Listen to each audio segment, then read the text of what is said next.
Le 6 mai dernier, l'Église universelle célébrait la mémoire du premier évêque d'Amérique du Nord, Saint François Montmorency de Laval. Si on en connaît pas mal sur sa vie, sur les voyages qu'il a fait, ou sur l'intensité de l'activité missionnaire de Monseigneur de Laval, ses nombreuses pérégrinations et aventures post-mortem, elles, demeurent encore un secret bien gardé. Pour percer ce mystère, on reçoit nul autre que l'historien de l'art et ancien guide touristique à la Basilique cathédrale de Québec, Emmanuel Lamontagne. Salut Emmanuel. Bonjour Antoine. Je viens de mentionner, tu as déjà travaillé à la Basilique cathédrale. C'est pas un détail là, pour l'histoire qui nous concerne aujourd'hui. Il n'y a aucun mystère là, qui demeure dans l'obscurité pour toi en ce qui concerne la vie post-mortem, je sais, c'est un paradoxe, là. C'est antinomique. La vie post-mortem du corps de François de Laval. Oui, en fait, François de Laval, c'est ça, comme tu disais, il a beaucoup voyagé de son vivant. Il a fait plusieurs allers-retours entre la France et la Nouvelle-France, qui prenait quand même plusieurs mois à l'époque. Il a parcouru son diocèse immense, qui couvrait pratiquement toute l'Amérique du Nord. Le diocèse de Québec étant le plus ancien diocèse en Amérique au nord du Mexique. Et une fois qu'il est décédé, il a continué à se promener. Un peu étonnamment, c'est de ça que je vais vous parler aujourd'hui.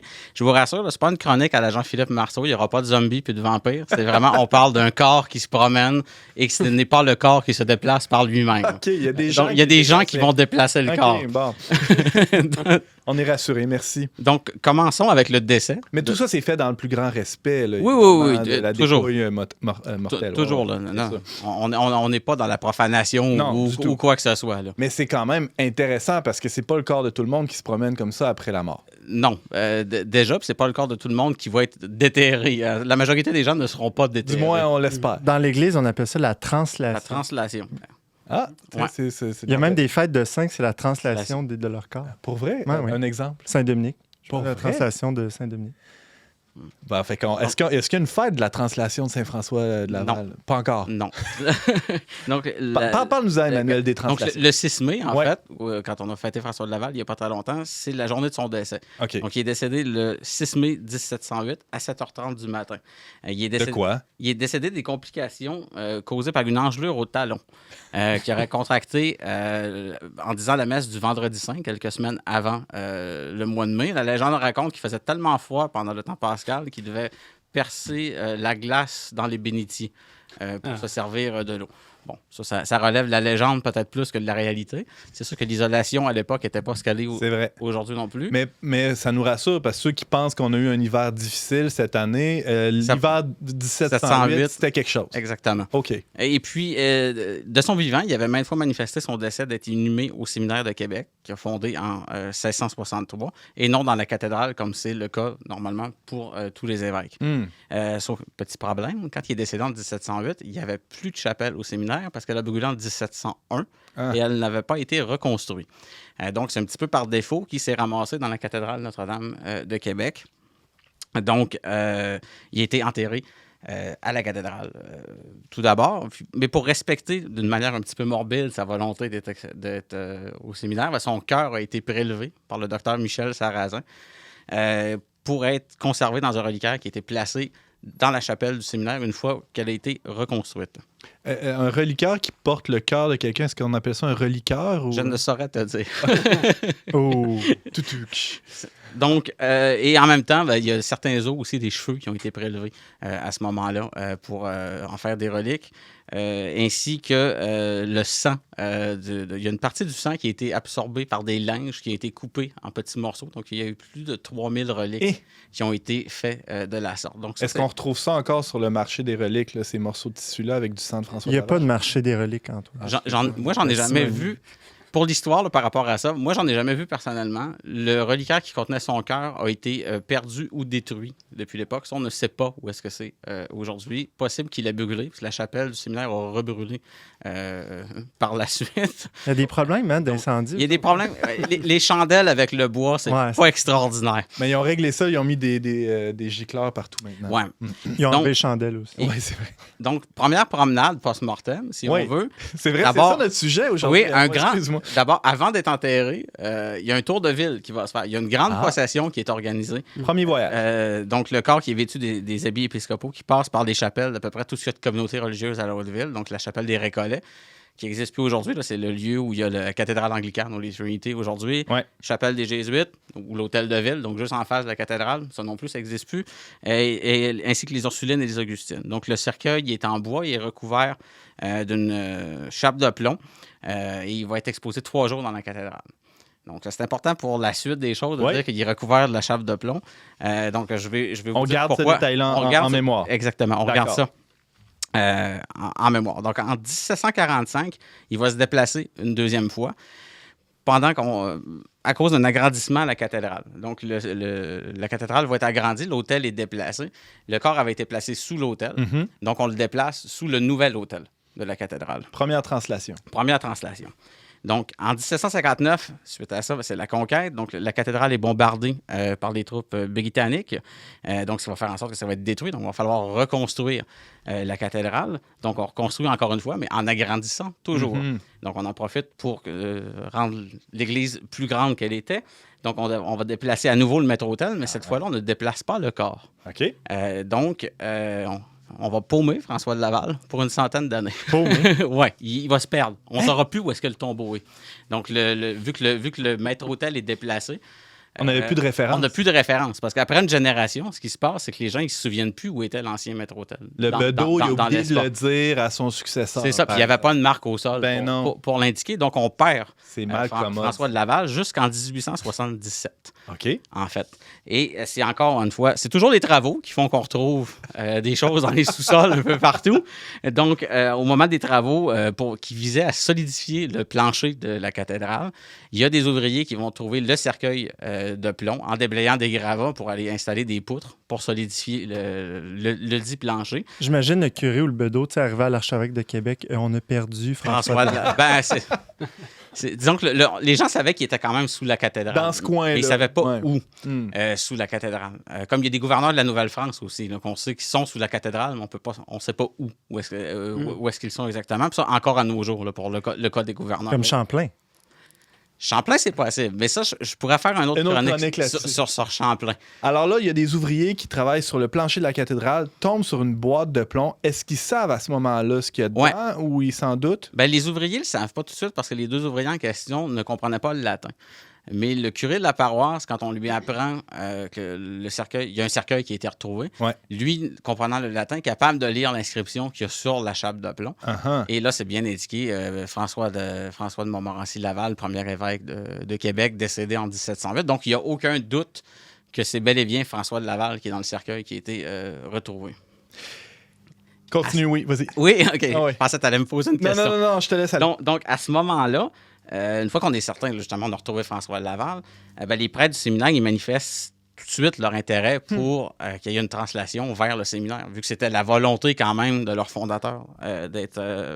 Parce qu'entre-temps, là, on est 150 ans plus tard à peu près. Là, on est en 1877. Bon, alors le séminaire qui avait brûlé une deuxième fois a été reconstruit. Exactement. Tout a été... reconstruit. Donc, le 2 mai 1878, on va procéder à ce qu'on appelle la reconnaissance officielle des ossements. C'est-à-dire qu'on va ouvrir le cercueil. Il va y avoir 2 médecins qui vont placer sur une table tous les ossements dans l'ordre naturel. Ils vont constater évidemment qu'il manque des os, ce qui a été prélevé en 1708 pour faire des reliques. Mais la majorité est quand même présente. Quelques cheveux aussi sont manquants, j'imagine? Oui, quelques cheveux sont manquants. Aussi, on est capable, rendu à cette époque-là, de savoir quelle taille mesurait François de Laval. Et on réalise qu'il était trop grand pour le cercueil. Donc, il a probablement été mis les jambes pliées dans son cercueil. À l'époque. Donc, autre petit détail post-mortem, un petit peu glauque et croustillant par rapport à ça. Donc, pour continuer dans le glauque, quelques jours plus tard, tous les os vont être trempés dans un bain de cire blanche fondue. À cette époque-là, on pensait que ça aiderait à préserver les os qui allaient être exposés. Donc, contre la dégradation du temps, donc ça allait les protéger. C'est pas vrai? Ça fonctionne un temps. Donc, ça fonctionne un temps, mais tout finit par se dégrader. Donc, une fois ce procédé-là fait, on va réinstaller les os sur un coussin de couleur violet, la couleur de l'habit d'évêque. La pourpre épiscopale, oui. Et ils vont être exposés en chapelle ardente, si on veut, au séminaire de Québec. Il y a des photos de ça qui existent, qui ont été prises par Livernois, qui est un photographe de Québec, qui avait son studio à un coin de rue du séminaire de Québec. Donc, ces photos-là existent. C'est parmi les plus vieilles photos de Québec. On est à fin 19e siècle, là, c'est ça? On est en 1878 à ce moment-là. Donc, c'est pas parmi les plus vieilles photos. Mais c'en est des vieilles. Mais c'est un témoignage important d'un événement historique unique. Là. Clairement. Donc, deuxième tour de ville après ça. Donc, avant de le déplacer pour la translation vers le séminaire, vers la crypte du séminaire de Québec, une grande procession qui est organisée, encore une fois, avec la dépouille, qui refait sensiblement le même circuit qu'en 1708, c'est-à-dire les communautés religieuses de la Haute-Ville. Le détail qui est important, en fait, qui est intéressant, c'est qu'on sait qu'il y a 30 000 personnes environ qui ont assisté à ça. Comment on sait? C'est les chroniqueurs de l'époque qui le documentent par les journaux. C'est un très grand événement à cette époque-là. Il faut dire que aussi, selon le recensement de 1871, donc juste quelques années avant, la Ville de Québec, c'est 76 000 personnes. Donc, il y a vraiment du monde. Là. C'est comme si on avait une procession avec un demi-million de personnes aujourd'hui. Si on reste dans les mêmes proportions là, pour la Ville de Québec, ce sera la moitié de la ville qui va être là. Évidemment, il vient des gens de l'extérieur. Aussi, là, tous les évêques du Québec vont être présents. Là. Par exemple, beaucoup de communautés religieuses, mais il y a beaucoup de simples citoyens qui vont assister à ça. Il va y avoir une salve de 100 coups de canon qui vont être tirés en l'honneur de François Lévesque de la citadelle de Québec, de la terrasse d'Oram. Wow! Donc, c'était l'événement à ne pas manquer cette année-là à Québec. Exactement. C'est un des plus grands rassemblements qu'il y a eu à Québec, dans l'histoire de la Ville de Québec. C'est un des très gros... Toute proportion gardée. Le show de Jean Leloup sur les plaines en 2004, il paraît que c'était pas pire, ça. C'est ça que j'allais dire. À cette époque-là, c'était ça. Aujourd'hui, c'est le festival d'été. C'est le festival d'été. C'est Paul McCartney, un demi-million de personnes en 2008. Ouais, c'est ça. Donc, suite à cette procession-là, le cercueil va être placé dans la crypte du séminaire de Québec, donc au sous-sol, et il va y rester jusqu'en 1950. Ce qui se passe en 1950, c'est que les prêtres du séminaire, ils veulent essayer le procès. Il y a un procès en canonisation qui est en cours. Et pour favoriser la dévotion, veulent rendre le plus accessible. Ouais. Donc, ils vont construire une nouvelle chapelle en annexe à la chapelle existante qui va être dédiée uniquement à recevoir la dépouille. Donc, il va être placé dans un caveau sur lequel il y a un gisant en marbre qui va être placé. Ça a coûté une fortune, cette chapelle-là. À l'époque, là, c'est tout des matériaux nobles, c'est du bronze et du marbre. C'est magnifique, ça. Vous pouvez toujours aller le visiter. Ça existe toujours, cette chapelle-là. Ça fait partie du Musée de l'Amérique française maintenant. Mais justement, il y a une autre translation parce que cette chapelle-là... la dépouille n'est plus là. La dépouille n'est plus là. Parce que la dépouille n'est pas d'un musée. Parce que ça une promenade. Si c'est rendu un musée, c'est que ça a été désacralisé. Donc, au début des années 1990, c'est désacralisé pour en faire le musée de l'Amérique française. Donc là, il n'y a pas moyen de laisser quelqu'un qui est en voie d'être saint, parce qu'il n'a pas encore canonisé à cette époque-là. Il va être canonisé en 2014 uniquement. Donc, on le déplace à nouveau. Donc, qu'est-ce qu'on fait? On le retourne à la basilique cathédrale Notre-Dame de Québec. Est-ce qu'il y a eu une procession cette fois-là? Ou Ça s'est fait beaucoup plus discrètement et il n'y a pas eu 30 000 personnes. Puis pas de coup de canon non plus. Et pas de coup de canon non plus. OK. Mais il y a une nouvelle chapelle qui va être construite à la cathédrale, du côté de la rue Buade, pour installer un gisant et le tombeau de François de Laval. Donc, quand on rentre dans la basilique, c'est à droite là, de la nef. Ouais. C'est ça, c'est dans la nef de la Sainte Famille, sur la droite. Ouais. Sur votre droite, au fond à droite. Il y a un gisant là aussi. Il y a un gisant en bronze qui a été installé à cet endroit-là. Donc, c'est la dernière fois où il a été déplacé. Et à ce jour. À ce jour, on ne sait jamais. A priori, la cathédrale ne devrait pas être désacralisée. Ça devrait être le dernier lieu qu'il l'est. Donc, il ne devrait pas rebouger de là. Et pour respecter, autre détail, pour respecter sa volonté d'être enterré au séminaire, la parcelle de terrain a été cédée de la paroisse au séminaire de Québec. Donc, ça appartient au séminaire et le séminaire s'occupe de l'entretien et des coûts reliés à l'entretien du tombeau de François de Laval. Fascinant. Emmanuel Lamontagne, c'était vraiment captivant. On espère, on attend déjà ta prochaine chronique sur Samuel de Champlain. C'était ça l'idée, hein? Peut-être. Il y a bien des... Il y en a plein d'autres. Il y a beaucoup de déplacements post-mortem comme ça à la Haute-Ville, comme dans toutes les villes anciennes. Alors, je rappelais justement que tu nous parlais des voyages post-mortem, de la dépouille de François de Laval, dont on fêtait la mémoire au début du mois, le 6 mai plus précisément. Merci, Emmanuel. Au revoir.